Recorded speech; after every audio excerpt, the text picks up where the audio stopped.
саған бала тауып берген адамға ашуланған кезде сүннет бойынша тәжірибе жасай алмайтын болсаң, онда сен басқаларға алыс болғанды қалай жасайсың ол сүннет? Же айтушы болып қаласың ба? Бидаға сүннет, бидаға сүннет. Сол үшін пайғамбарымыз, біздің сүйікті пайғамбарымыздың пайғамбарлығын ең бірінші мойындаған кісі кім? Хадиша анамыз. Өйткені әйел жақсы біледі еркекті. Пайғамбар айтты, әйелдерден жақсы болғандарын жақсыларын дейді. Кісінің екі түрлі мінезі болады дейді. Сырттағы достарымен, үйдегі әйел бала шағасы. Сыртта жүрген кезде адамдар өзін түзейді. Ашуын басыр, көркем болып, кемшілік жасырғысы келеді. Егер ол отбасында өзін түзейтін болмаса, ол жақсы еркек. Отбасында қалай болса солай, айғай шу болып бірақ елге әдемі болып көрінетін болса, ол толық атқан жоқ. Түсіндіңіздер ме? Сонда бұл аяттың бірінші бөлігі, бірақ айт. Мен анкүзім, сендердің өздеріңнен деген сөз сезінсеш, әйел саған бөлек емес қой. Киімдей жағын дүние ғой. Бірінші жақсылықты соған істейді. Деп айтты. Бұл Аллахтың белгілерінен. Ол әйелдің жаратылуы. Құрметтеуіміз керек. Енді осы мысалға алып қарайтын болатын болса, еркек отбасында еркекке Аллах Тағала дәреже берген де, әйелдің дәрежесі жоғары. Уалирриджали алейхинна даражат. Еркектің әйел алдында дәрежесі бар. Қазақша айтқан кезде еркек әйелден бір саты жоғары. Болмаса кейбіреулер мақал айтады, алтын басты әйелден бақыр басты еркек артық. Енді Аллах Тағала бізге осы дәрежені не үшін берді? Әйелдің алдында бізге осы дәрежені не үшін берді? Ар-риджалу қаувамуна ала-ниса. Еркектер әйелдердің үстінен басшы дейді. Бізге мүмкіндік берген. Әйел адам талақ бере алмайды өзіңе. Ашуланып қалса талақ бере алмайды. Әйел адам талақсың деп күйеуіне айтса талақ түспейді. Бірақ еркек айтса, енді талақсың десе талақ түспейді. Аллах Тағала талақты еркекке берген. Өйткені ол еркек, ол дәрежесі бар, ол сабырлы, ол ұстамды, ол ақылды деген белгілер. Әлхамдулилля солай болады. Егер Аллах Тағала осы талақты әйелдерге берген кезде, бәріміз талақ болып жүрді дейді. 3 талағым бар, 5 талағым бар, 10 талағым бар.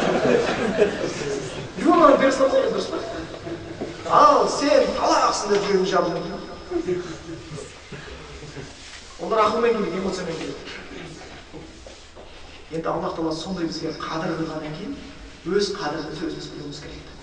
Түсіндіңіздер ме? Көбінесе бұлай деп қателесеміз. Әйеліміз діни тұрғыда бізбен бірдей болу керек деп ойлаймыз.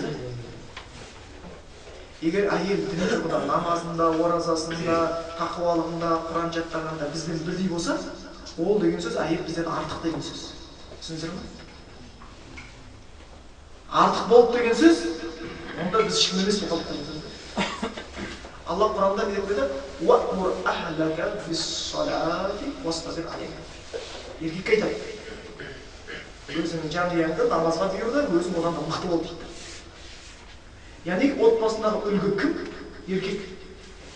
Әйел адам еркекті көрген кезде оның тазалығын, оның тақуалығын, оның айыбының, оның ақылын жадында сақтайтын болу керек. Көрген кезде, о деп кері жатыр. Өзінің минустарынан ұялатындай болу керек. Еркек минус қылатқан болатын болса, әйел намаз оқыды, еркек күн шығар болып қалады. Осындай болатын болса, еркектің қадірі түсе бастайды. Қазақша айтқан кезде мақал бар, басшы осырса, қосшы тышады. Өзің сондай болғанда әйелден онда шықпайса, өкпелеме. Бұл жерде сондықтан бірінші аяттың бірінші бөлімі еркекке айтылып отыр. Әйел адамның діни тұрғыда діні жарты деп айтылған, ақылы жарты деп айтылған.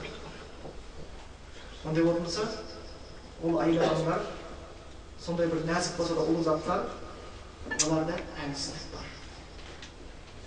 Әлсіздік бар. Еркектің дәрежесінен жоғары.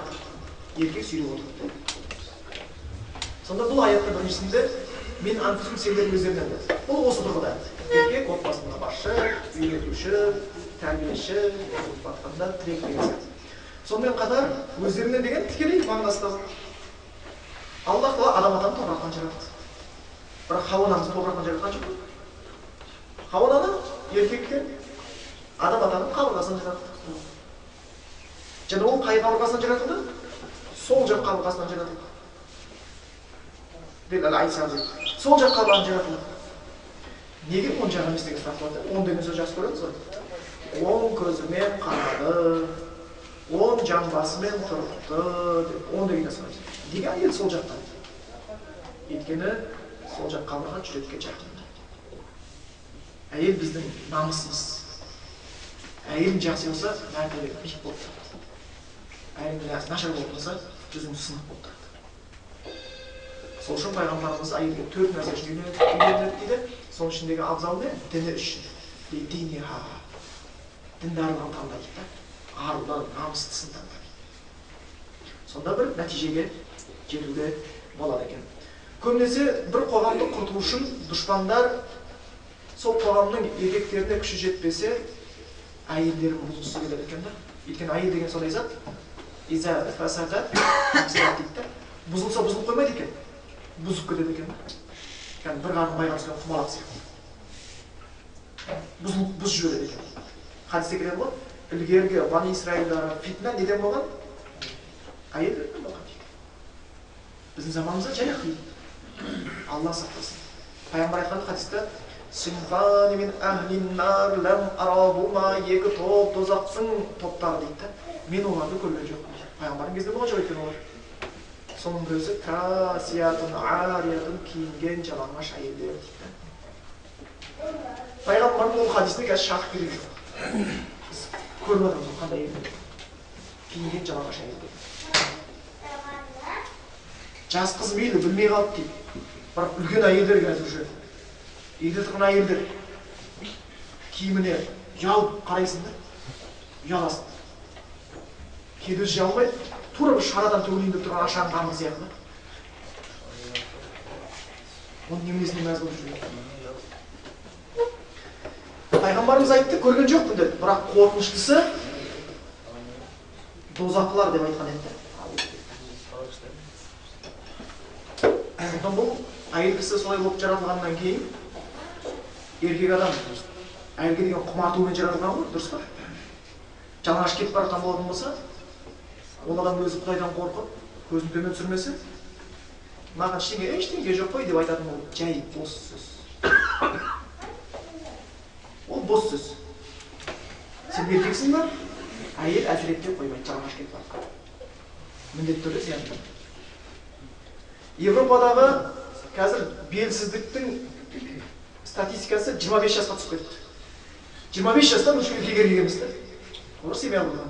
Түсінбеді, іздеп алды. Тамақтан деп көрді, анадан деп көрді, мынадан деп көрді. Ең соңғы Германияға айтқан шешімдер бойынша не болып шықты? Жалаңаш әйелдердің көбейгендігінен дейді. Өйткені еркек телевизордан көріп қалады, журналдан көріп қалады, көшеден көріп қалады, көршісін көріп қалады. Көргеннен кейін әйел сондай жаратылған, оны көрген еркек бір қосып көтеріліп, бір қосып көтеріледі екен да, мотор күйеді. Әсвет көшімді өздері атып басады ғой.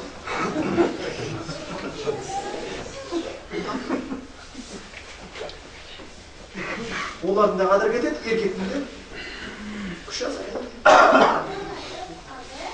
Сол үшін бұл аяттың біріншісі еркекке қатысты екен, енді аяттың екіншісіне келеді. Аяттың екіншісі не деп келеді? Әйелдер сендердің өздерінен жараттым деп отыр. Ол деген әйеліңді сыйла, әйеліңді құрметте, әйеліңді тақуалыққа тәрбиеле, әйелің арлы болсын, оған кешіріммен қара деген осының бәрі қамтылып келеді. Аяттың екінші бөлімінде литаскуну илайха, ол әйелдерден тыныштық табу үшін. Бұл әйелдерге қатысты. Әйелдер тәрбиелейді. Әйелдерге қамшы. Әйел өз міндетін білу керек. Үйленгенше дейді, қыздың бір арманы болады дейді. Жақсы бір тақуа жас кісі тапсам. Үйленгеннен кейін мың арман пайда болады дейді. анау керек, анау керек, анау керек, анау керек. Сол армандардың шатасып жатқан кезде күйеуі қадірлеуді ұмытып қалуы мүмкін. Егер әйелдің негізгі міндеті күйеуіне тыныштық сыйлау. Қайсы бір еркек даланың адамы ғой. Мүмкін мақта терер, пияз егер, картошка балалар бір жұмыстарын бәрін сыртта істеп келер. Ол бала шағасын асырайын деп істеген жұмысы үшін ол ғибадатта негізі. Үлкен ғибадат. Біреу көшеде ташкент жеп кетіп барған болса, мақсаты бала шағама бір нан әкеліп берейін деді ме, сауап жазылып жатыр. Ол жай жүрген жоқ, ол сауап жазылып жатыр. Өйткені ол алған аманатты асырайын деп жүр. Енді сондай еркек адам сыртта жүрген кезде, жұмысының бәрі біткеннен кейін, достарына отырған бәрі біткеннен кейін, қайсы еркек үйіне асығып тұрса, әйелінес, ол деген сөз оның әйелі жақсы деген сөз. Шаршаған кезде үйіне ашықса, екен демалғысы келеді. Қарны ашқан кезде үйіне ашса, екен әйелі тамақ істейді. Үйіне барса, екен әйелі оның қадірін біледі, кеңіне мысыр жасайды. Бірақ қайсы бір еркек үйінен қашып жүрсе, әйелін ашар деген сөз. Кіріп келіп қынан бастап, миына бірел салу мүмкін ба?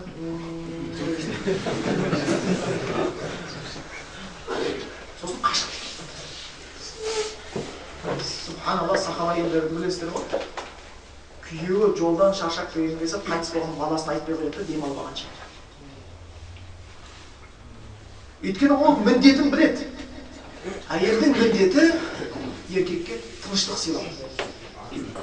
Сол үшін қайсы келген сияқты, қайсы бір әйел қарасаң сүйсінетін болса, жұмсасаң тыңдайтын болса, сен үйде жоқ кезде арыңа кір келтірмейтін болатын болса, бұл әйел жақсы әйел дейді. Бұл әйел жақсы әйел. Өзбек халқында мақал бар ғой. Бір елдің патшасы болғаннан гөрі жақсы әйелдің күйеуі болғанын жақсы дейді. Ең рахат соныкі. Өйткені әйел жақсы. Ол отбасында берекеті бар. Сол үшін әйелдің міндеті осы. Болып табылады екен. Сондықтан әйел адам үйленген кезде, мен бір жақсы жігіт таптым емес, үйленген кезде жәннаттың тұтқасын ұстадым деген сезім болу керек. Субханалла, Аллах мені жәннатқа және жақындатып қойды. Мен мындан ажырап қалмауым керек. Менің міндетім бар. Кісінің алдында, ер кісінің алдында. Деген осы міндеттерін ойлауға тиісті болып қалады екен.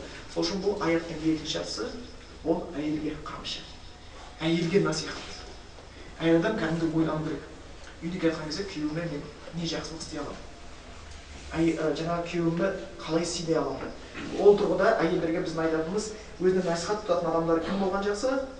Құранда келген салихалы әйелдер, пайғамбарымыздың әйелдері біздің аналарымыз, және де сол өмірде тәлім болып қалған сахабалар өзіне үлгі тұтқан жақсы. Өйткені әйел адамның қасында әйел мынандай нәрсе. Қасындағы досы өтірік айтса да, соны қабылдайды. Өсекші адамдар жанға кірмейді, бұл жанат адамнан деп кіреді. Әйел адам тез сенгіш болады. Сенің күйеуің бар ғой, оны үйде өрме, оны былай мықтылап ұстау керек. Деп бір екі батырбас айтып жүрсе, кейін екен ол өзін-өзі деп қалуы мүмкін болса. Не болғанын түсінбей қалуы мүмкін болса. Қандай болмады деп. Ол бір жерден келді ол. Сол үшін әйел адам негізгі міндеті күйеуін сыйлау. Осы есіне шығармаған. Әйел адам төрт нәрсе істесе жәннатқа кіретінін айтқан, жәннаттың қалаған есігінен кіретінін айтқан. Саллат хамса, намазын оқыса 5 уақыт. Сомат шахраха, Рамазан айының оразасын тұтып берген болатын болса, хафизат фаржаха, ар-ұятын қорған болатын болса, ва атаат заужаха, күйеуіне бойұсынған болатын болса. Әйел адамның күйеуіне жасап жатқан қызметі қызмет емес, ғибадат. Әйел адам күйеуі үйіне келе жатқан кезде шашын былай жөндеп жатса, ол уже ғибадат. Күйеу үшін айнап алып отырса, ғибадат. Киімін түзелесе, ғибадат. Сол үшін әйел адам күйеуінің ризалығын табуға тырысады. Оның ішінде кіре береді басқа. Енді күйеу риза болу үшін күйеуінің әке шешесімен қарым-қатынасы дұрыс болу керек. шығып жатыр енді. Шариғатта мен міндетті емеспін сен әке-шешеңді бағуға, сен өзің бағасың, мен жеке тұрамын, үйде. Иә, міндетті емессің. Бірақ ақылақ деген қайда? Сен күйеуіңді қалай риза қыласың, сол күйеуіңді дүниеге келген шешесін сыйламаса. Қалай риза қыласың? Шешесінің оның екеуінің арасында от салатын болса. Ештеңе жоқ. Енеңе бір шәкірт бергеннен беріміз болып кетпейді. Шаман кетпесе күйеуің айт, оған емес. Өйткені күйеуің риза болатын істерді істеп отыруға тиістісің.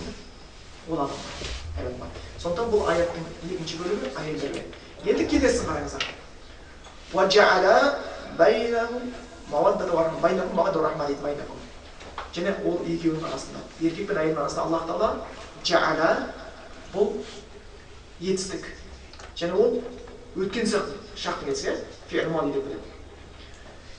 Жаала орнатты. Бұл етістіктің фаилі бар, яғни орындатушысы бар, атқарушысы бар. Ол кім? Алла. Яғни араларында махаббат пен мейірім орнатты дейді. Осы махаббат пен мейірімді еркек пен әйел өздері жасай алмайды екен. Оны Аллах Тағала орнатып береді. Түсіндіңіз ғой? Бұдан шығатын қорытынды, қайсы бір кісі отбасында береке болғанын қаласа, әйелі мен өзінің арасындағы махаббаттың бұзылмағанын қараса, әйел мен өз арасындағы мейірімнің кетпегенін қараса, Құдаймен бұған қарым-қатынасын дұрыстау. Өйткені адамдардың жүрегі мейірімді Аллах Тағаланың саусақтарының екі саусағының арасында. Аллах Тағала дегенде әйеліне сені жек көрушілік көрсетіп қоймайды. Болса күйеуіне әйелін жек көрушілік көрсетіп қоймайды. Біздің заманымызда оған мысал көп қой, мұсылмандар арасында келтірмей ақ қояйықшы.